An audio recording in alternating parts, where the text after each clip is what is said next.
नमस्कार दोस्तों, मेरा नाम है अंशुमन नायक और आप सभी का बहुत बहुत स्वागत है इंडियन डिफेंस न्यूज के डिफेंस टॉक सीरीज में, जहां पर हम रोज नए नए डिफेंस अपडेट्स के बारे में बात करते हैं। तो चलिए देर न करते हुए आज की वीडियो शुरू करते हैं।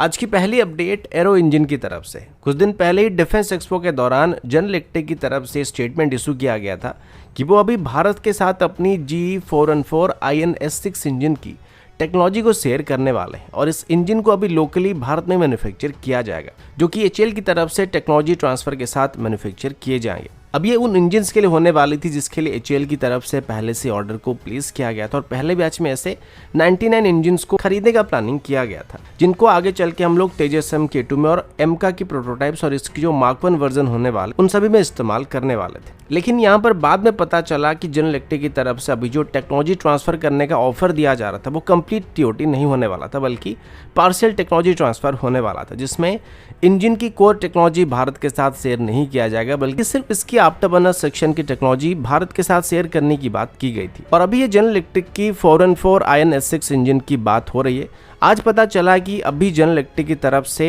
भारत के लिए एक और ऑफर दिया जा रहा है, जिसमें उनकी तरफ से अपनी GE414 IN-S6 इंजन के एक फर्दर डेरिवेटिव वेरिएंट को भारत को ऑफर करने की बात की जा रही है, जो कि 116 किलोन्यूटन की थ्रस्ट को प्रोवाइड करने वाला है। और जो पुराना इंजन था वो करीब 98 किलोन्यूटन तक की थ्रस्ट को प्रोवाइड कर सकता था, लेकिन ये थोड़ा बेहतर थ्रस्ट के साथ साथ थोड़ा बेहतर फ्यूल इकोनॉमी को भी प्रोवाइड करने वाला है। लेकिन इस बार जनरल इलेक्ट्रिक की तरफ से ये कहा जा रहा है कि इसमें वो भारत के साथ इंजन की सभी टेक्नोलॉजी को शेयर करने वाले, या फिर भारत की तरफ से जो भी टेक्नोलॉजी का डिमांड किया जाएगा उसको शेयर किया जाएगा। और इसे अभी भारत में को डेवलप करने का भी ऑप्शन दिया जा रहा है। इसको मेनली सफरान और रोल्स रॉयस की तरफ से दिए गए ऑफर को काउंटर करने के लिए उनकी तरफ से दिया जा रहा है, क्योंकि अभी तक जनरल इलेक्ट्रिक को यह भी अच्छी तरीके से पता था कि भारत फ्यूचर में शायद ही उनके इंजन को सिलेक्ट करने वाली है, क्योंकि सफरान और रोल्स रॉयस की तरफ से भारत को भी काफ़ी बेहतरीन ऑफर दिया जा चुका है और अभी वो इसी वजह से भारत के साथ टेक्नोलॉजी ट्रांसफ़र करने के लिए राजी हो रहे हैं। और अपनी प्रोडक्ट को डिफेंड करते हुए उनका एक कहना है कि बाकी किसी भी इंजन के मुकाबले जनरल इलेक्ट्रिक के इंजन इस वजह से बेहतर होगा क्योंकि पहले से एमका की Mark 1 वर्जन में और तेजस MK2 में उन्हीं की GE414 सीरीज के इंजन का इस्तेमाल किया जाएगा।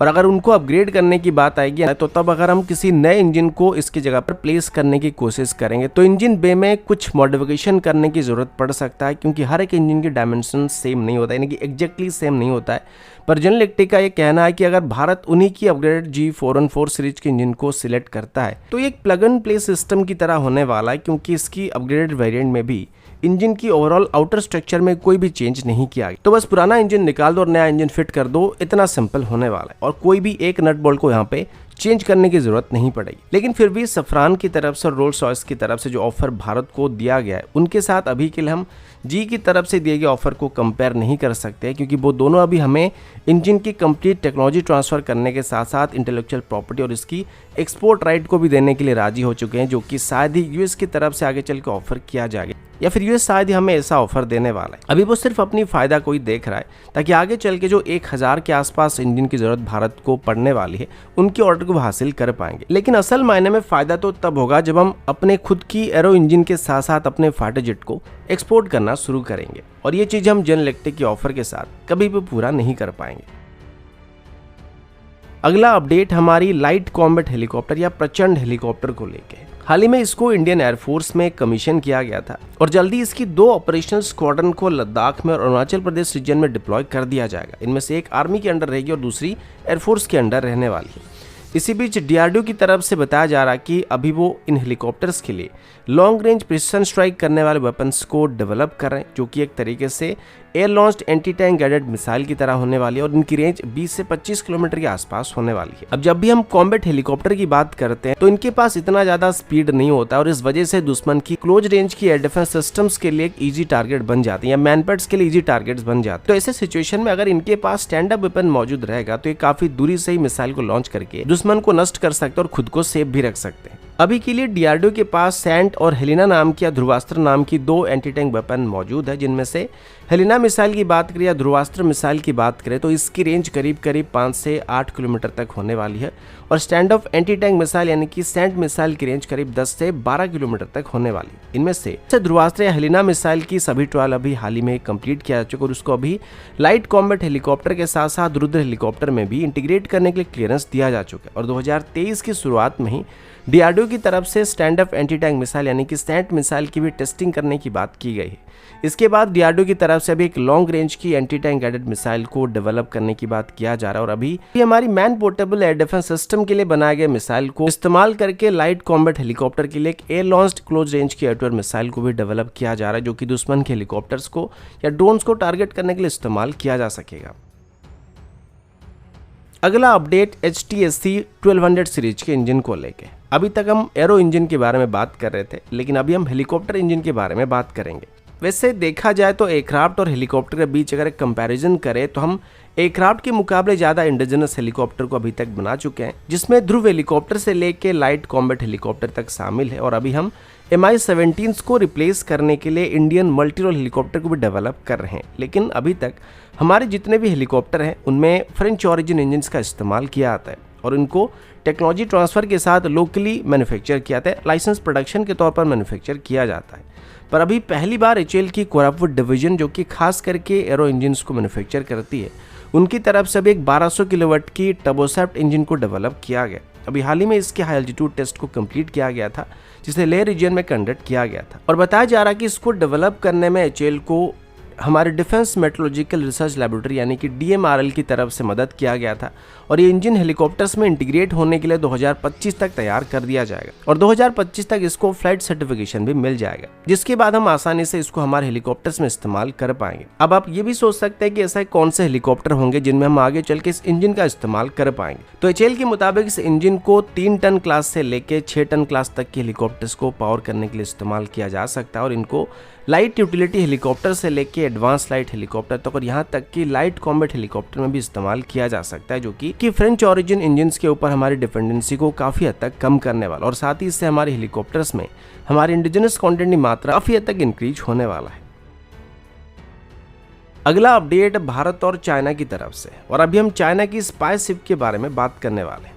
लगभग 2 महीने पहले चाइना के एक स्पाई शिप की तरफ से श्रीलंका में आने की कोशिश किया जा रहा था और उसके बाद काफ़ी सारा हंगामा हुआ था क्योंकि भारत नहीं चाहता कि चाइना की जो स्पाई शिप है वो इंडियन ओशन रीजन में और खास करके भारत की कोस्ट लाइन के इतने करीब आ जाए। और भले ही चाइना कहे कि साइंटिफिक रिसर्च वाली एक्टिविटी है लेकिन चाइना को इस रीजन में आने के बाद इस रीजन को अच्छे तरीके से मैप करने में यानी कि सी बेड को मैप करने में और इंडियन नेवी की एक्टिविटी पर नज़र रखने में काफ़ी हद तक आसानी हो जाएगी। तो इसी बात को लेकर भारत की तरफ से तब आपत्ति जताया गया था और ये भी पहली बार नहीं था जहां पर चाइना के शिप हमारे इस रीजन में आए थे। पहले भी कई बार ऐसा हुआ है जहां पर Chinese spy ship Indian water के काफ़ी करीब आने की कोशिश की था और एक बार तो इनको अंडमान के पास से भगा दिया गया था। अभी मिली कुछ रिपोर्ट के मुताबिक अभी एक और चाइनीज स्पाई शिप को इंडियन ओशन रीजन में आते हुए देखा गया था और हर बार की तरह इस बार भी इसको ट्रैक किया जा रहा है। लेकिन इसको लेके अभी काफ़ी सारा चर्चा होने लगा है क्योंकि अभी भारत की तरफ से लगातार नोटम वार्निंग को इशू किया गया था जिसमें हाल ही में हमने हमारी बैलिस्टिक मिसाइल डिफेंस सिस्टम की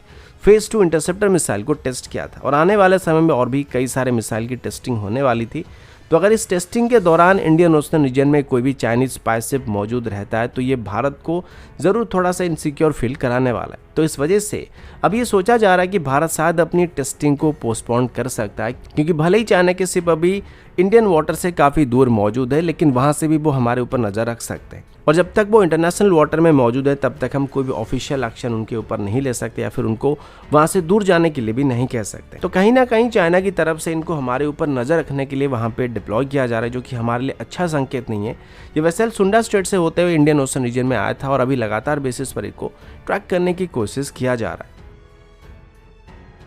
अगला अपडेट एडवांस लैंडिंग ग्राउंड्स को लेके। जब से भारत और चाइना के बीच फेस ऑफ होना शुरू हुआ था तब से भारत की तरफ से और खास करके नॉर्थ ईस्ट रीजन में एडवांस लैंडिंग ग्राउंड्स को बनाने का प्लान किया गया और ये मैं अभी की फेसअप की बात नहीं कर रहा हूँ बल्कि डोकलाम में होने वाली फेसअप के बाद से ही ऐसे एडवांस लैंडिंग ग्राउंड्स को बनाने का प्लान किया गया था क्योंकि ज़रूरत के वक्त बॉर्डर तक लॉजिस्टिक को सप्लाई करने के लिए एडवांस लैंडिंग ग्राउंड्स को इस्तेमाल किया जा सकता है। और जो लोग भी नॉर्थ ईस्ट रीजन से हैं उनको अच्छी तरीके से ये बात पता होगा कि वहाँ पर रोड कैसे होते हैं, खास करके अरुणाचल प्रदेश की रोड्स कैसी होती है और बारिश के मौसम में लैंडस्लाइड्स होने की वजह से कम्युनिकेशन का क्या हाल होता है। हालांकि बीआरओ की तरफ से अभी नए नए रोड्स को बनाने की कोशिश किया जा रहा है, बनाया भी जा रहा है, लेकिन अगर कोई इमरजेंसी आ जाती है तो ऐसे कंडीशन में बाय रोड जाने से हम बाय एयर काफी तेजी के साथ मोबिलाइजेशन कर सकते हैं और चाइना की तरफ से किए जाने वाले कोई भी एग्रेशन का जवाब दे सकते हैं। अब ऐसे एक एडवांस लैंडिंग ग्राउंड जो कि अरुणाचल प्रदेश में मौजूद है, जिसका नाम जीरो एडवांस लैंडिंग ग्राउंड है, इसको 2016 के आसपास बनाया गया था और उसे अभी फर्दर एक्सपैंड करने का फैसला किया जा रहा है। रिसेंटली हमारे ईस्टर्न एयर कमांड के chief air marshal V Manikaran इसकी विजिट पर गए थे और उनकी इस विजिट के अवसर पर जीरो एडवांस लैंडिंग ग्राउंड को फर्दर बेहतर बनाने का और एक्सपैंड करने पर डिस्कशन किया गया था। रिपोर्ट के मुताबिक इसको अभी एक मॉडल एडवांस लैंडिंग ग्राउंड के तौर पर डेवलप करने का प्लान किया गया है